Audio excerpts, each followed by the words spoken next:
How to download 1xBet app on Android.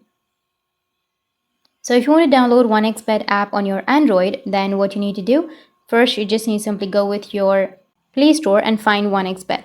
If you don't find the 1xBet on your Play Store or your App Store, then go with your Google or your browser, anything that you're comfortable with.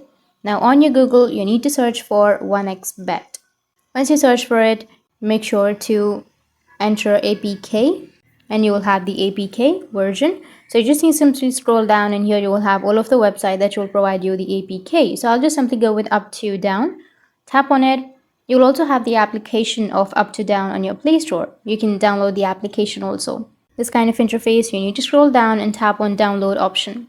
Tap on download and it will start the downloading process. You can just simply go with the top right, which has that 3 dots, and tap on download. And as you can see that it takes 15 minutes to download. So you just need to simply wait for a few minutes and it will be downloaded. It depends on your internet connection. So once it's downloaded, you can just double click on the file and it will ask you if you want to install the application. You just need to simply go with continue or OK and your application will be downloaded.